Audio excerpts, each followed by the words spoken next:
What's going on? Daniel, Mr. Cuervo Racing. Today I'm going to show you what we've been doing with surfacing for heads and cylinders. And we're going to talk about that a little bit. So on prepping or surfacing the cylinder head and cylinder, basically what we've run across is coming from a machine shop, the surface quality is not good enough. It's not flat enough, even though it looks extremely well. You'll get some waviness in the cut from the machine. So from multiple machine shops and over the years, as good as we can get them, is not flat enough. So over the last couple of years, we've been using this method with better success. Now, we're going to talk about that for a minute, but keep in mind we're only taking a couple of thou off at most doing this, compared to normally when you're going to go to the machine shop and surface, you're going to take about 5 off normally. But this gives us a little bit better quality finish, and we can see actually how much is getting removed. So that being said, let me kind of overview what we have. These are 12 by 16 by 3 inspection blocks, granite. These are cheap ones. They're Amazon, about 200 bucks a piece. And then we are using 180 grit paper here. I believe these were 16 rounds. Let me measure that. These are 20 rounds. So 20-inch rounds. We have 180 grit and we have 240 grit. You can go down from there to say 320 grit, something like that. But from what I've seen, like the 240 works really well. And it wears in fairly quickly to get a nice smooth finish. So I'm going to show you just kind of how the process of what I do. Here's a used cylinder. This one's going to go out and get replated, but just using it for reference right now. So what we're going to do is start with the 180. We're going to spray, just use WD-40. I'm going to spray a decent amount on here. And when I spray it on here, you'll see all the aluminum that is already on there kind of float. And then if we dab it, it takes all that away. So what we're gonna do is we're gonna push pressure at a 45-degree angle. And we're gonna go back and forth. We're gonna rotate. So I'm only applying pressure when I'm going forward, and then I'm going to pull it back, even though it's still on the paper. So it's going to pull it back, but my pressure is pushing down this way. So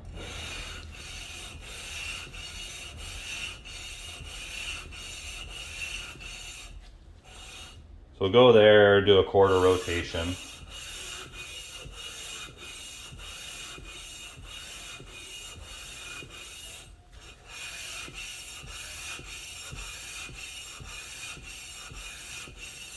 We'll get to a point where we see a lot of gray or aluminum on the paper, and that's where we normally stop and apply some more WD-40 and clean this.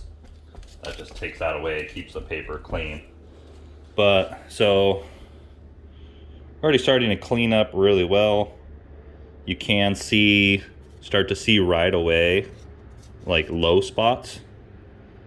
This cylinder is not really that bad. It's going to clean up real nice, but you see that was a low area already. So I'm going to go at it again. So still pushing pressure here. So even if I do it like with my thumbs just to show, pushing pressure down that area. A lot of guys will say, oh, do a figure 8. Well, if you do a figure 8, what it does is it rolls the edges.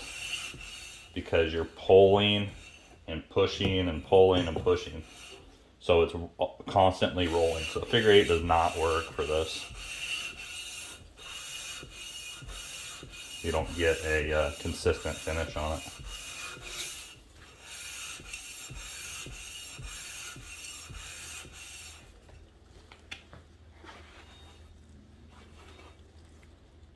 So this is almost cleaned up there.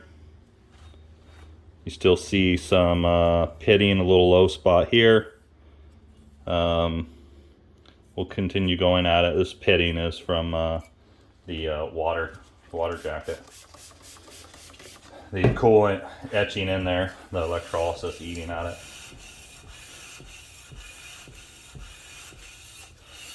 So this 180 grit that's on here has been used quite a bit already. When they're very new, they cut quite a bit of material really fast. So got to be careful when you have new paper on there that you don't dig too deep of grooves. You got to put a little less pressure when they got a new paper.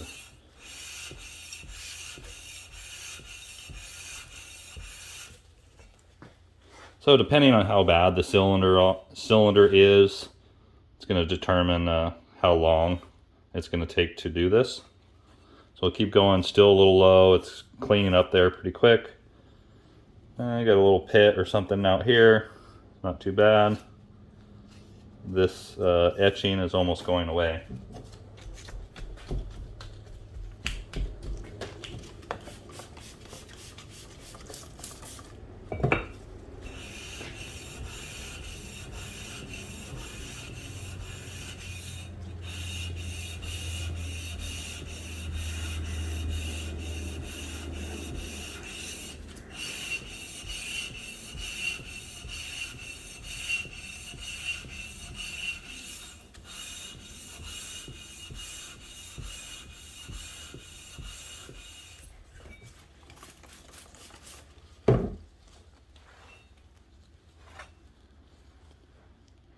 So we're getting down to the point where pretty much all that is cleaned up.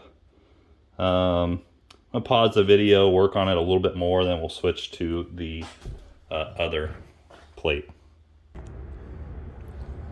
All right, now switching to the other plate. You'll hear, I don't know how well the sound's coming through on video, but as you're doing this, you can hear how much the paper is grabbing or not. And it'll give you kind of a clear reference of how much material is coming off, or even how flat the surface is. So what's great about doing it this way on nicasil, a coated cylinder, is you're not going to chip the nicasil. If you take a nicasil cylinder to a machine shop, most of them won't want to cut it because you have a high chance of chipping the edge of the nicasil. So you either have to go in and chamfer the edge, or before they cut it, you still risk that issue. So that being said, I have yet to see a cylinder come from a manufacturer that's flat besides straight from Yamaha. So any of the aftermarket cylinders are very bad. Even the CPI ones are still not flat enough. They look good. If it has a sandblasted deck surface, like straight back from coating, well, sometimes when they sandblast the cylinders, they'll sandblast the deck of them, and in the process of sandblasting, you can dig a hole in the surface of the cylinder right away. So that is a major issue. That's why we hand lap all of our cylinders, all of our heads in this process now. So in the description, I will link these blocks, kind of give you an idea of what they are, as well as the paper. So you can see this 240 is cleaning it up real nice. You do start to see what the variation was from the 180. You see a little bit of a different surface right there. So it gets even flatter on the 240. So we'll continue to go. Almost done with this. That's kind of all I needed to discuss on this.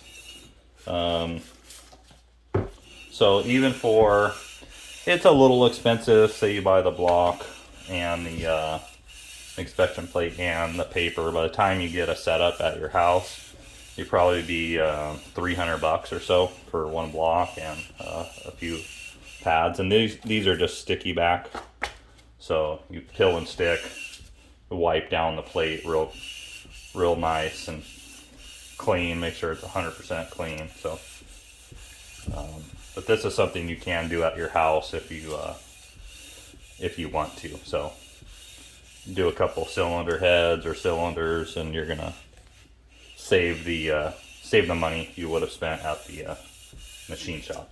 If you do one of each, most machine shops are gonna charge you $75 to $100 to service something, at least in this area. So we can put that money right towards something you can keep and use for many other projects. So there we are, nice clean surface. This one's gonna go out. I'm gonna resurface this after we bore and recoat it. It's gonna get resurfaced later, but that's all I had sitting here to show you what we were doing, how you can do it, how I have the process that I've found to be the most effective for this cylinder head and cylinder size. So that is what we got. We will talk to you on the next one.